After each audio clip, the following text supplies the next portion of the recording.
Hello and welcome to another video. In today's video we're going to be talking about the position of equilibrium and sort of the effects of changing temperature, changing pressure and changing concentration on the position of equilibrium using our knowledge of Kc and Kp.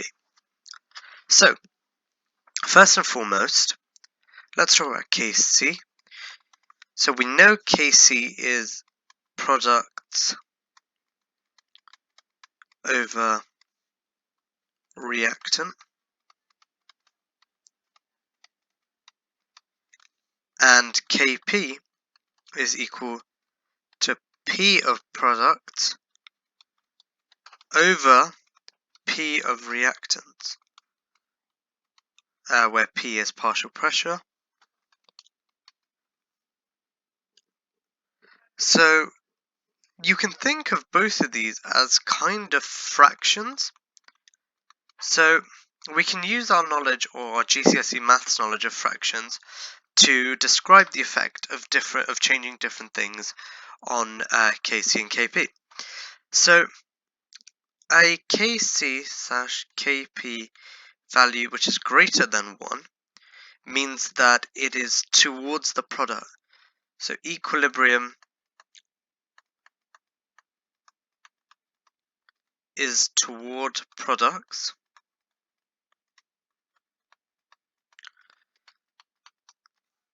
Kc/Kp equal to 1. Equilibrium is in the middle. And as you guys can all guess, a Kc/Kp less than 1, equilibrium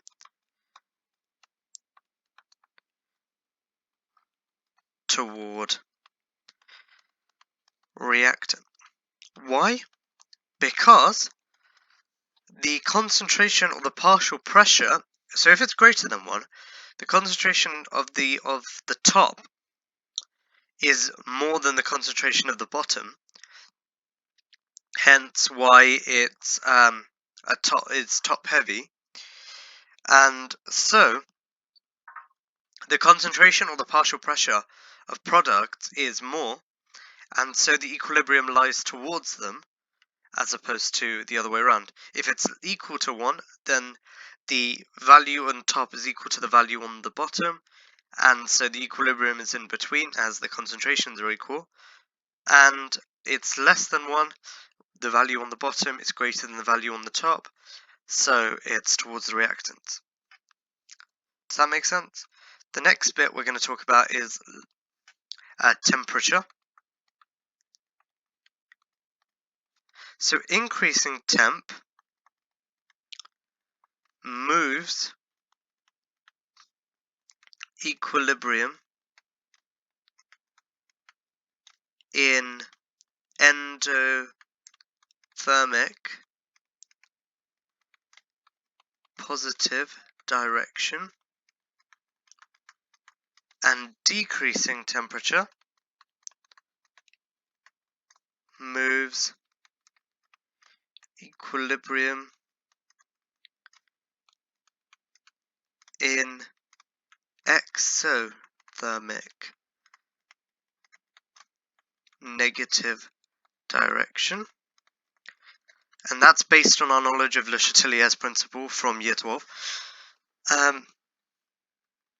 We can also state that Kc, sorry, apologies for that again, Kc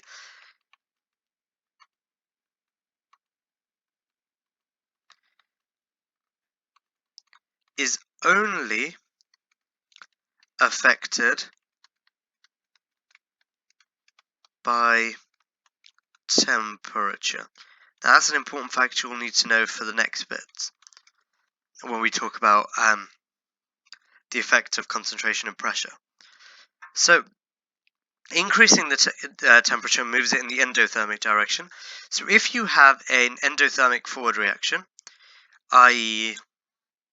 a hypothetical reaction which is endothermic, so HA goes to A plus H delta H equals positive. If you had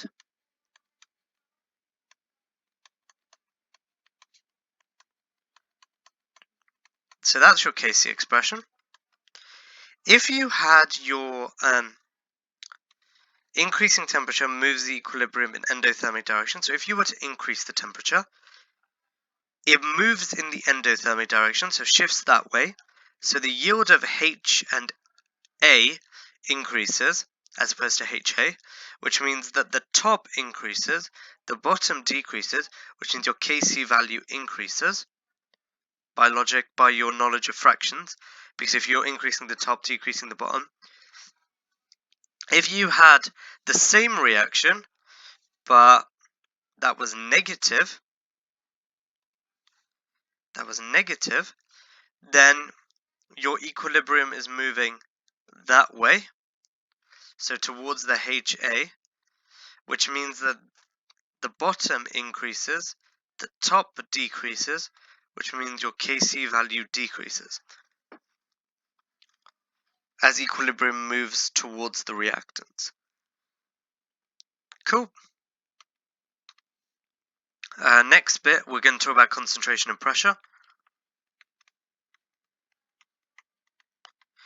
They're used quite interchangeably. Well, pressure refers to gases.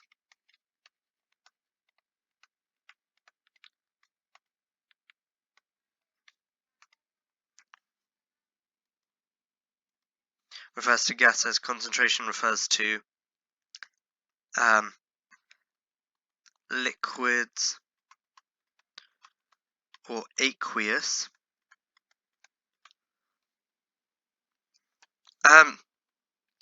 So from Le Chatelier, we know increasing conc / pressure moves equilibrium to side with, sorry about this again, lower conc / moles of gas, and decreasing conc / pressure moves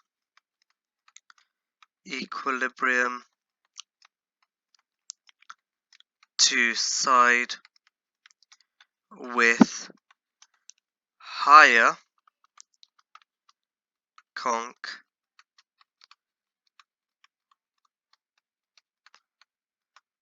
Now, however, from before, as I mentioned, Kc not affected. So, let's think about this. If your Kc for the same expression as before, A, H, H, A, you increase your concentration of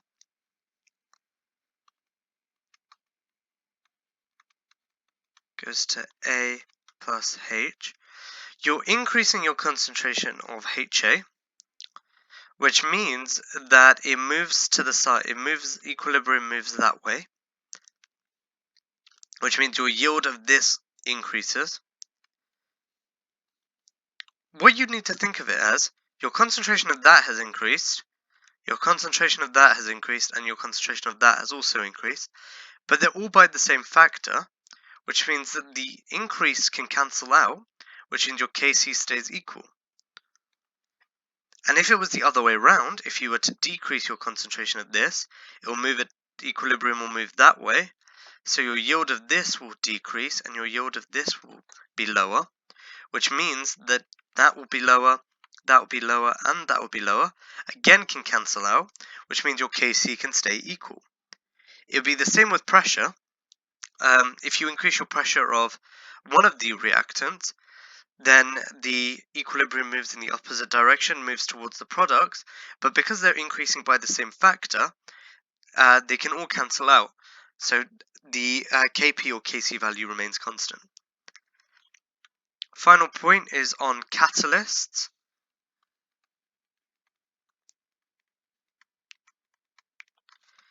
Catalysts increase rate of forward and reverse reaction by the same amount. This means that they don't affect equilibrium position,